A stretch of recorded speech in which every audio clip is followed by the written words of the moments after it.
तो दोस्तों, अगर आप भी एक ऐसे स्टूडेंट हो जो अभी अभी 6 स्टैंडर्ड से लेके 7 स्टैंडर्ड में आए हो और आप लोग को ये समझ में नहीं आ रहा है कि अपने 7 स्टैंडर्ड की पढ़ाई की शुरुआत कैसे करनी है, तो ये जो वीडियो आप देख रहे हो ये आपके लिए बहुत ज्यादा इंपॉर्टेंट साबित होने वाला है। तो 7 स्टैंडर्ड, जैसे कि आप जानते हैं, कोई एक ऐसा स्टैंडर्ड है जिसके ऊपर कोई प्रेशर नहीं होता, और इसीलिए बहुत सारे ऐसे बच्चे होते हैं जो ये सोचते हैं कि चलो यार ठीक है, पढ़ लेंगे, आराम से पढ़ लेंगे, और ऐसे करते करते वो अपना टाइम को वेस्ट करते हैं, ठीक से पढ़ाई नहीं करते हैं, और वो एक बिलो एवरेज बच्चे बन के रह जाते हैं। वो कभी ये नहीं सोचते कि हमें भी टॉप करना चाहिए, हम भी टॉपर्स बन सकते हैं। तो अगर आप में से कोई ऐसे बच्चे हैं जो ये वीडियो देख रहे हैं और आपको लगता है कि आप अपने पिछले स्टैंडर्ड में जितने भी परसेंटेज, जितना भी ग्रेड आप लेकर आए हो, उससे आप खुश नहीं हो, और आप चाहते हो आप अपने माँ बाप के लिए, अपने लिए कुछ बेहतर करना, आप चाहते हो कि हम भी टॉपर्स के कैटेगरी में आ जाए, तो ये जो वीडियो है, अगर आप एंड तक देखोगे तो सारी चीजें क्लियर हो जाएगी। एक एक करके इस वीडियो के अंदर सारे इंपॉर्टेंट चीजें बताने वाला हूं। तो चलिए इस वीडियो की शुरुआत करते हैं। नमस्कार दोस्तों, मैं हूं राहुल जायसवाल एंड स्वागत करता हूं आप सभी का एक बार फिर हमारे यूट्यूब चैनल JR ट्यूटोरियल्स में। तो सबसे पहले हम बात कर लेते हैं बच्चों की।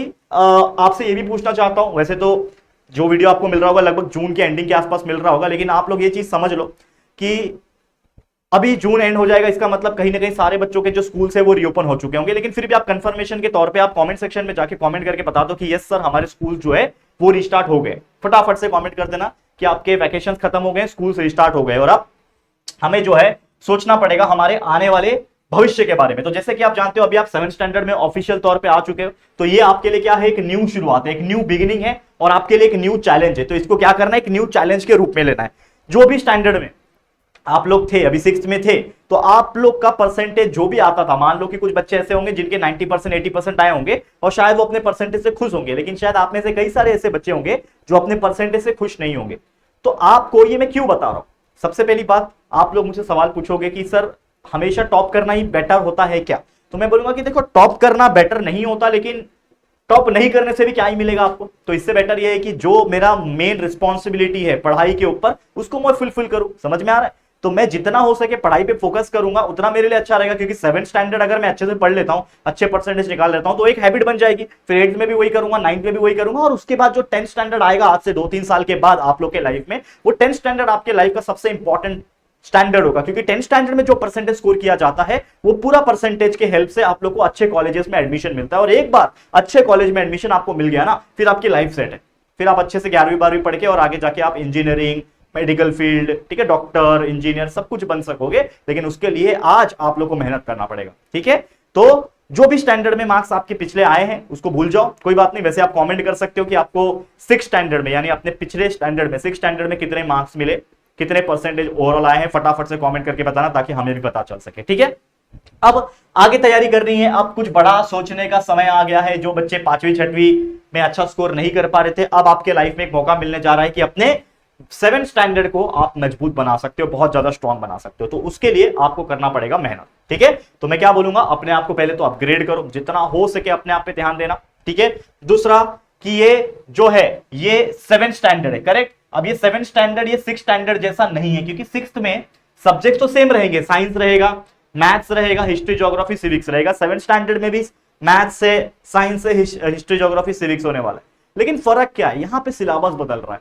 यहाँ पे सिलेबस थोड़ा वास्ट होगा, सिलेबस थोड़ा बड़ा होगा। यहाँ पे हिस्ट्री में आपको छत्रपति शिवाजी महाराज के बारे में पढ़ाया जाएगा, आपको साइंस में बहुत सारी ऐसी चीजों के बारे में बताया जाएगा जिसका आपने कभी सुना भी नहीं था। तो ऐसी ऐसी चीजों के बारे में पता चलेगा, और उसके लिए आपको अपना दिमाग को बड़े लेवल पे लेके जाना पड़ेगा, और उसके लिए स्टार्टिंग से ही स्टडी करनी पड़ेगी। और जैसा मैंने बोला कि इस चैनल से अगर आप पढ़ना चाहते हो तो सारी चीजें फ्री में अपलोडेड है, सारे चैप्टर साइंस के, मैथ्स के, सोशल स्टडीज के, सारी चीजें अवेलेबल है। बस यूट्यूब पे जाके सर्च करना 7th standard science chapter 1 by JR tutorials, आपको पहला चैप्टर मिल जाएगा।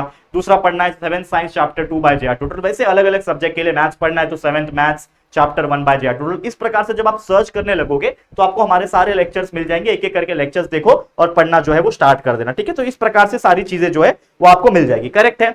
अब आप लोग के अंदर एक सबसे इंपॉर्टेंट चीज होना चाहिए, जो कि है अपने आप को कभी अंडर एस्टिमेट मत करना। कभी ये मत सोचना कि मेरे से नहीं हो सकता।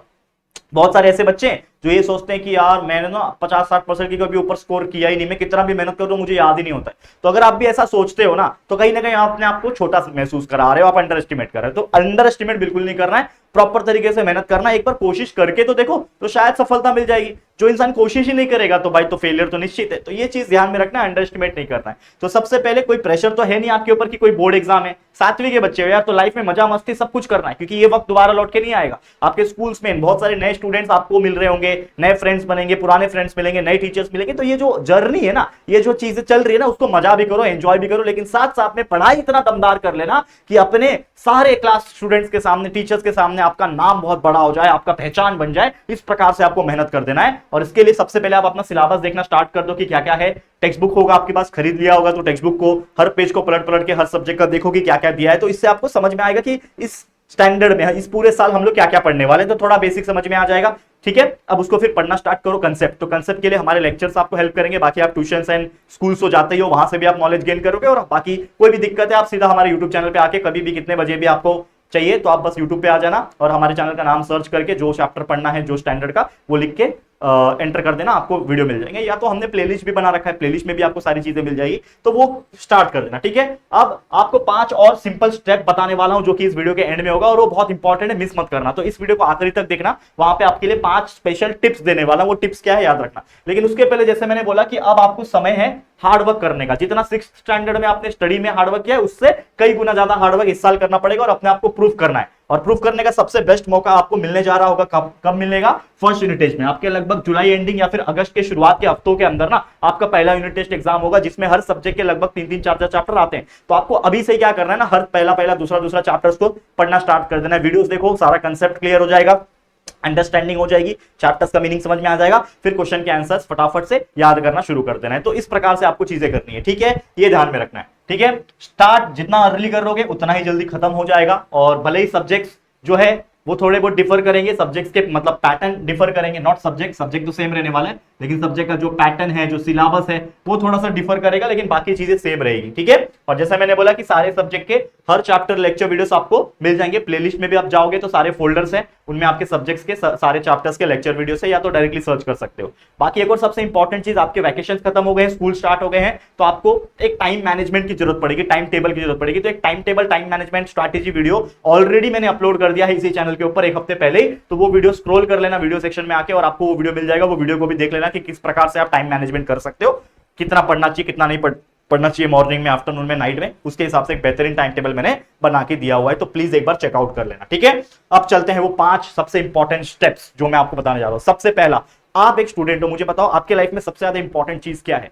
स्टडी है ना। आपके पेरेंट्स को अगर मैं पूछता कि आपके लाइफ में सबसे इंपॉर्टेंट चीज क्या है, तो वो क्या बोलेंगे? मुझे सबसे इंपॉर्टेंट चीज है फिलहाल पैसे कमाना। क्यों पता है क्या? वो ऐसा नहीं बोलेंगे कि मेरी वाइफ इंपॉर्टेंट है या फिर मेरे बच्चे इंपॉर्टेंट है। वो इंपॉर्टेंट आप लोग हो, आप कहीं नहीं जा रहे हो, लेकिन फिलहाल में एक आदमी के लिए, जो जिनके बच्चे होते हैं, जिनके पेरेंट्स होते हैं, जिनकी फैमिली होती है, उसके लिए सबसे इंपॉर्टेंट चीज होता है पैसे कमाना। क्योंकि वो पैसे ही नहीं कमाएगा तो ये चलेगा कैसे संसार? क्योंकि समाज इतना क्रूएल हो चुका है कि बिना पैसे के आज के डेट में कुछ काम भी नहीं होता है। आप किसी के पास जाओ, कुछ पैसे मांगो, वो देगा भी नहीं, आपको बेइज्जत अलग करेगा। तो लाइफ में सबसे इंपॉर्टेंट है पैसे कमाना। आप लोग क्यों पढ़ाई कर रहे हो? आपके पेरेंट्स आपको क्यों पढ़ा रहे हैं? ताकि आप एक बड़े आदमी बन सको फ्यूचर में और अच्छे पैसे कमा के अच्छी लाइफ जी सको। यही करते हैं ना, नहीं तो कोई इंसान पढ़ता ही नहीं, आराम से सब एंजॉय करते हैं। पर एंजॉय करने के लिए भी पैसे चाहिए, तो वो बहुत जरूरी है। और इसीलिए मैं आपको बोल रहा हूं कि आपके पास और कोई ऑप्शन नहीं है। आपके पास कोई दूसरा स्किल है क्या? नहीं। अगर आपके पास दूसरा स्किल है, जैसे पहली बात तो मैं आपको सेकंड पॉइंट में वही बता रहा हूं कि आपका इंटरेस्ट पहचानो। अगर आपके पास कोई दूसरा इंटरेस्ट है कि आपको क्रिकेट खेलना पसंद है, फुटबॉल खेलना पसंद है, या फिर बैडमिंटन खेलते हो, चेस खेलते हो, जो भी कुछ भी गेम्स है, कुछ भी चीजें में इंटरेस्ट है,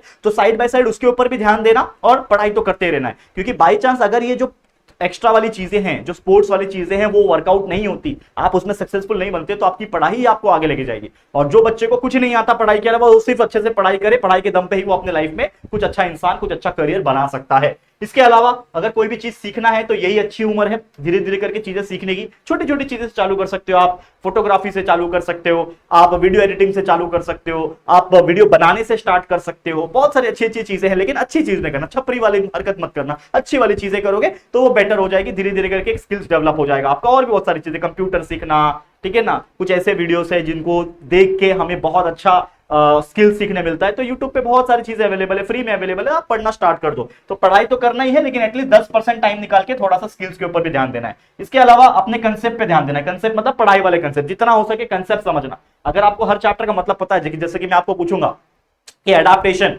इन लिविंग ऑर्गेनिज्म, जो पहला ही चैप्टर है साइंस का। तो इसका मतलब क्या है, तो आपको समझ में आना चाहिए कि अच्छा एडाप्टेशन का मतलब ये होता है, एडाप्टेशन इन फॉरेस्ट ऐसा हुआ था, एडाप्टेशन इन प्लांट्स ऐसा हुआ था, एडाप्टेशन इन एरियल एनिमल्स ऐसा हुआ था, एडाप्टेशन इन ग्रासलैंड। तो ये समझ में आना चाहिए। तो समझा हुआ चीज कंसेप्ट के तौर पे समझो, जो भी टीचर्स आपको पढ़ाते हैं वो अच्छे से समझो, समझ के लो। लेक्चर्स हमारे जो वीडियोस अवेलेबल है उसको भी समझ के लो, सारी कंसेप्ट क्लियर हो जाएगी। और कोशिश ये करना, टारगेट करना गुड परसेंटेज निकालने का अपने 7 स्टैंडर्ड में, माफ करना, ठीक है ना, ठीक है ना। अपने 7 स्टैंडर्ड में जितना हो सके अच्छे तरीके से आपको मार्क्स निकालना है। जितना अच्छा आपका 7 स्टैंडर्ड जाएगा उतना ही आपका 8th जाएगा, फिर 9th जाएगा और लास्ट में 10th जाएगा। और एक बार 10th क्लियर हो गया ना, फिर टेंशन खत्म हो जाता है, फिर बस मेहनत करना होता है और कुछ नहीं।